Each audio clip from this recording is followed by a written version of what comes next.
Okay, friends, let's jump into that time of the month, and it's Austin real estate market update time. That's right. Numbers from the Austin Board of Realtors were just released. Now, they come out mid-month, so we get them mid-month from the prior month. So they were a little late this month from Austin Board of Realtors, maybe from all that activity that occurred in December. We'll get to that later. So here we go. All right, so my name is Paulie Campanero, owner of the Vision Realty Group in Austin, Texas, and I've served for years as an agent way back in Las Vegas when the market was crashing in the housing crisis times, 2008, 9, 10, 11, and 12.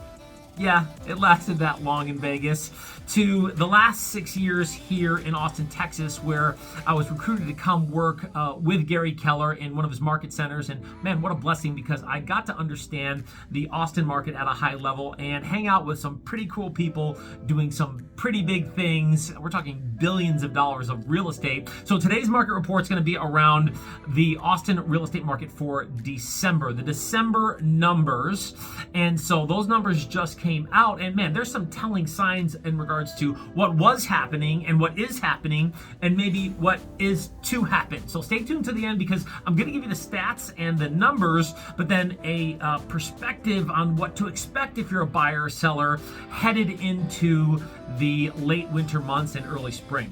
Okay, so for this report it's encompassing Travis and Williamson County, the two major counties in the greater Austin, Texas area, and there's some peripheral counties, but we're including where most of the action occurs, and that's Travis County, which is snap dab in the middle, and then Williamson County, the kind of the peripheral rural county. There's some big towns in there though: Cedar Park, Round Rock, Georgetown, Liberty Hill, Leander, and Pflugerville, Hutto. Won't forget you, Hutto. And so for Travis County, since the month of May 2022, we're down 23%.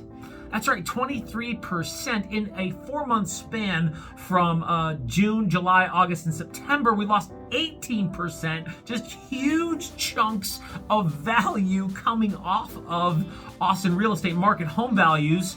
And so since then, though, we've kind of stabilized here and there. And if you watch prior reports on the YouTube channel here, you'll see how we've stabilized. And we're going to get to some numbers here that showed just what happened in December, but down 23% since May.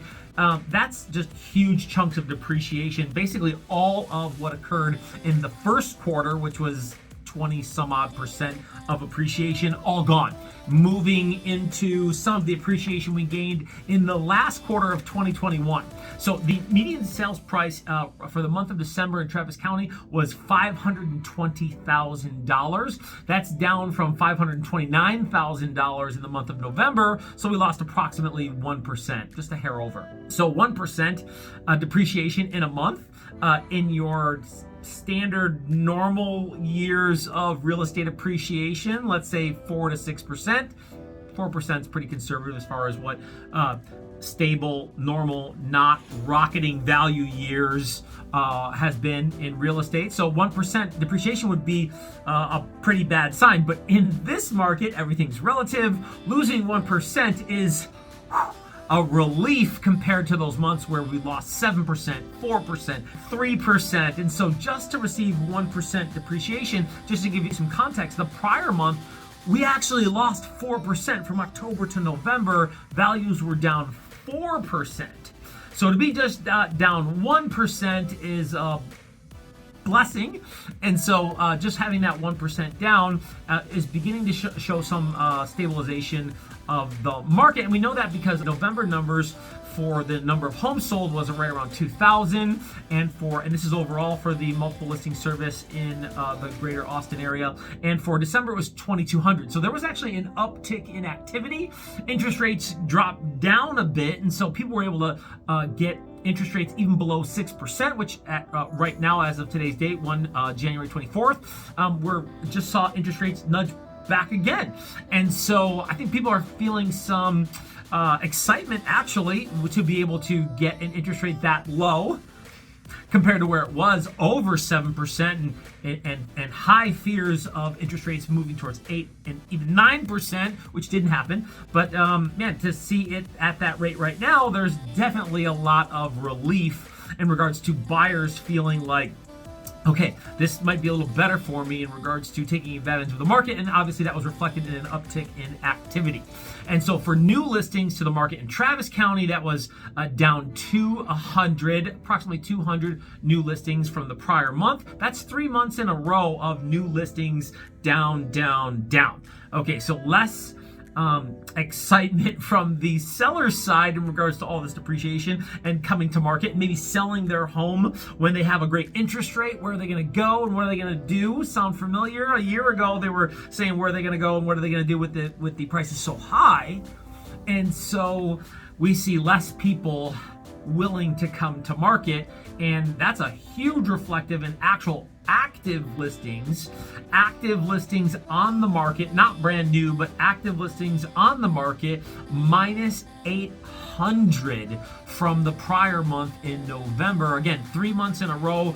I think the prior 2 months were about minus 400, and then we doubled it up and did minus 800 from November to December. So people were really, the inventory has shrunk. We almost hit 12,000 90 days ago.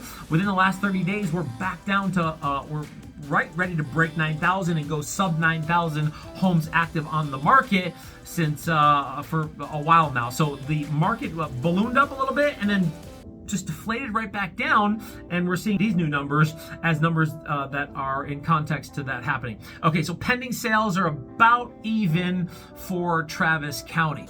Okay, now again, Travis County, Central Austin, so that's more of the urban area of Austin versus Williamson County, that's Round Rock and Georgetown, Cedar Park, Leander, Liberty Hill, Pflugerville and Hutto, parts of Pflugerville and Hutto. And so Williamson County is a little bit more rural. Now for Williamson County, we saw a median sales price point of $439,000, and that was literally just about even. I mean, the numbers were almost identical month over month for Williamson County, and since the month of May 2022, we're down 14% in Williamson County. Now, it's not 23% compared to Travis County, but it's less congested, less centralized, and less just the properties are a little bit more spread out. There may be less properties. I don't know that number actually, but it's definitely more spread out and more rural. Try saying rural, urban 10 times fast. Down 14% since May. So with new listings in Williamson County, we're down 300 homes from the prior month. Again, same trend from Travis County, 3 months in a row where we saw dramatic reduction in new listings. People who said, you know what, I want to put my property on the market this month from the prior month. And granted, it's December and it's the holidays, so we typically see less homes on the market, but these are pretty big chunks of data here. Active listings, again, minus 400 for active listings on the market, and so inventory's just been going down, down, down, down, right? And with interest rates beginning to come down, we're just seeing more activity. Minus 100 pending sales for Williamson County, and so what does this all mean? Where is it all going? Look, I'll tell you, 60 days ago, my outlook was bleak. I'm looking at January and February and going, hey guys, we could easily lose another 10%, but if I was to guess, I'd probably say 5%. December, January, and February. December, we lost 1% in Travis County. January, I could probably see January looking very similar to December, and the reason that agents like myself know this, and hey, by the way, love to hear your comments on what you think you're seeing in your neighborhood or your opinion on some of these numbers and what's happening. And by the way, please subscribe, because that always helps me stay motivated to make new videos and put out new content. So tell me what you're thinking and what you're seeing in your area and your neighborhood. All right, so back to what's going to happen is the reason that I'm saying that I could see the rate of depreciation slowing down. Obviously, we saw what happened with the numbers for December. And for professionals like myself who do a lot of listings, we're boots on ground. Our ears are right to the floor on what's happening and what we hear and what's going on. And we have direct, immediate access to the data of how many showings are happening. And showings are up everywhere, across the board, any area, all price points. Showings are up, and that's not data that you can go look up somewhere. That's just what you know because you do a lot of business with helping people sell their home, or you're working with a lot of buyers, and all of a sudden you get a rush of buyers who want to show. But these are people that do a lot of business for you to understand what's going on from the inside. So January looks like it's probably going to look a lot like December. Maybe we lose 1% or 2%, but it's going to remain relatively tight versus those more huge chunks of depreciation that we were seeing earlier mid-year last year. So we could still lose maybe 3 to 5% versus my prior projection 60 days ago for December, January, February, which was 5 to 10%, maybe 3 to 5%. I sound like Zillow now, adjusting my outlooks for the year. Now, look, the market's static though. Things are changing all the time, which is why we do monthly updates, because from month to month, things can just change, and they have. And so what's going to happen for February and March moving into the spring months? Well, look, historically, spring months are just busier because of kids getting out of school, people coming out of the winter and the holidays and tax season. And so people tend to move more in the spring and the summer. So now that's historically, COVID could have put a kibosh on all that and mixed that all up. What's been happening with interest rates now is made things a little weird. And so for February and March, we could be seeing increased activity. Now we're not quite sure exactly what's going to happen and what the impacts from the economy could be, or where the interest rates are actually going. I'll get to that in a second, because if you're a buyer, you're sitting around wondering, should I buy right now, or are the values going to come further down? If you're a seller, you're going, should I sell right now, or could the values be going up sooner? Okay, look, I've invested. I am an investor, certainly not to the highest levels, but I've been around a little bit, and I've seen more people lose money speculating, trying to guess whether the market's going up or going down. And look, even day traders get burned, where their job is to speculate the market, and they make money off of that, trying to speculate the real estate market on has the market peaked? Has the market bottomed? Look, is it a good buy for you now? Does it make sense? Is it for your financial world and your long-term play in regards to owning property? Does it make sense for you to sell right now on the liquidation of the equity and what that means to you and your family, paying off debt, taking vacations, buying more investment property? Because the bottom line is, it looks like the market's teetering off and becoming a little bit more even moving into the earlier months, and with some speculation that interest rates could come down further. And there's lots of reasons for that beyond my scope of expertise within real estate on all of the dynamics that could cause interest rates to go down. But in a nutshell, honestly, and I had a great meeting with an experienced lender this morning, is that interest rates are cyclical, and based off of what's been happening, we're looking of moving into a cycle of them coming down a little bit further. But again, we're not quite sure. So what we can say is what's happening right now, which is taking advantage as a seller of buyer interest. And with that buyer interest, price positioning and marketing that could cause multiple offers. We're actually seeing multiple offers again. Now, we're not seeing people pay $50,000, $100,000 over asking, but we are seeing some properties under the right circumstances and in the right condition and features and benefits sell over. And that's a strategy, by the way. And you want to talk to somebody who understands that and can provide professional consultation on that. But look, it's happening. And so there is opportunity to take advantage of that right now, where right now in this little crux of time in Austin, Texas, that you could possibly receive multiple offers on a property under the right circumstances. And at the end of the day, no matter what market you're in, look, if you're not getting offers and you have an agent who's being proactive and aggressive and communicating at a high level to their colleagues and with marketing, paid advertisements and organic marketing and working their database, okay, you get it, then you should be getting showings. And if you're getting showings, you're not getting offers, then look, there's only one thing in the way. Price. If you're not getting any showings, there's only one thing in the way. Price. Look, I've sold when the market was super duper hot. I've sold when the market was super duper low. And at the end of the day, properties can still sell relatively quickly within 30 days. And they typically do when they're priced right, a price that the buyer deems is worth value. And once the properties that are reducing their price get to a price where buyers feel the property is worth, then the property gets an offer within 2 or 3 weeks, within a couple of weeks. So regardless of the market, because I hear people saying, well, it's a slow market. Well, my property didn't sell.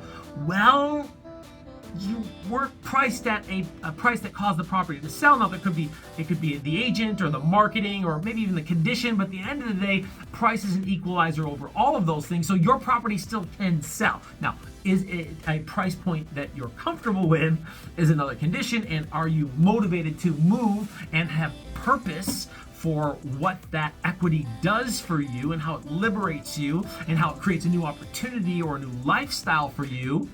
And that's another question and another conversation for us to have. So it's got to be the right thing for you to do. So is it the right time to sell right now? Well, let's talk about that and find out the risks and rewards that this market does have for you as a seller. Now, if you're a buyer and you're trying to figure out, should I buy right now? Well, look, we've already lost 23% appreciation since May in Travis County. That's a big chunk. Are we going to lose another 23%? I don't think so. Could it happen? It could. Are there any signs in that direction? There are. As far as experiencing huge, bigger chunks of depreciation like we did in markets like Las Vegas in the housing crisis, where properties were basically half off, 50, 60%, 70% depreciation in some areas in Las Vegas. I don't see that here, and it's not happening. We've already experienced a couple of months within the last 3 months of the market teetering out and evening out. So what if you're a buyer, again, if you're trying to speculate the market and time the market, look, you're going to lose. You're going to lose. We've just experienced that with sellers who have come off the market, and because they hadn't met us and gotten a consultation from us and had a conversation with another realtor who didn't really know what they were doing on pricing and marketing, literally cost them $50,000. I'm having conversations with homeowners every day where they're in a situation where they've lost $50,000, and if they had just had the right conversation with me or with somebody else who really knows what they're doing, they wouldn't be in this situation. So look, if you're a buyer and you're trying to figure it out, then first is a in-depth conversation on where you're at right now and what your situation is for how long you'll live in the house and what your financial means and capacity are. Because while the interest rates may be a little bit higher than where they were before, and oh, by the way, 2-3% is ridiculous. That's just not reality. Those were manipulated rates that we'd be lucky and blessed to have again, but just simply aren't sustainable.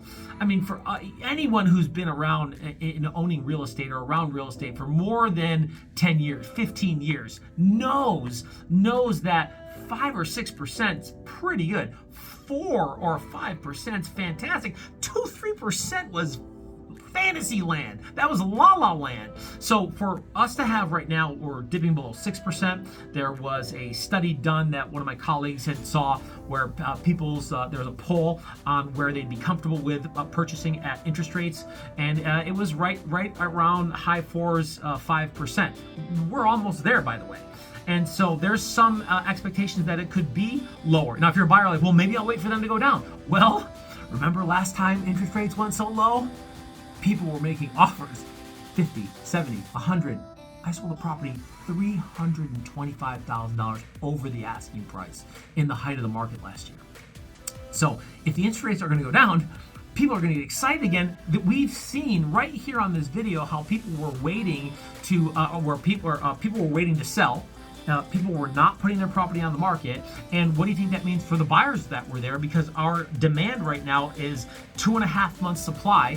And oh, by the way, that's a seller's market. Technically, buyer sentiment's not causing it not to be as aggressive in regards to appreciation because of interest rates. But technically, 2.5 months supply is a low supply and lower than pre-pandemic levels. And so, you can't time the market. You really need to understand where you're at and what that means for you to buy now. So if you buy now and interest rates go down, but prices go up, like what did you really lose?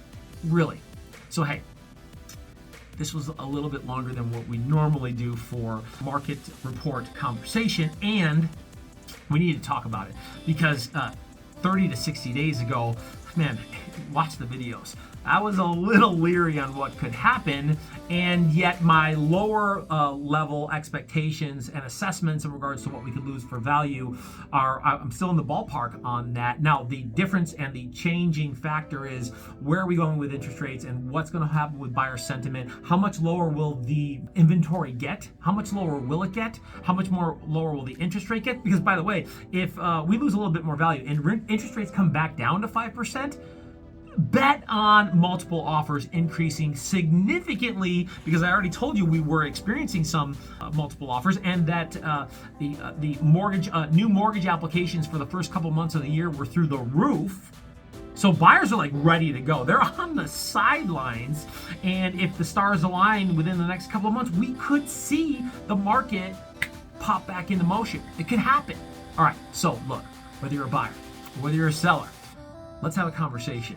A consultation. I know you're not going to do anything unless it makes sense for you. So whether you own investment property, and we work with tons of investors on helping them liquidate their asset, on providing consultation on creative ways to acquire if you're a buyer and you're an investor, or you're a newer investor to the real estate game, on how to be creative with acquisitions, or you're a more seasoned seller on the investment side and you want to make sure that you know somebody who understands investments and knows how to attract the right buyers, then look, let's have that conversation. If you're someone who wants to buy or sell and it's just for you to live in as a home, I've been doing this almost 20 years. I have a support staff that can find out what your situation is and how to help you. So hey, stay tuned. Your vision, our mission, Vision Realty Group.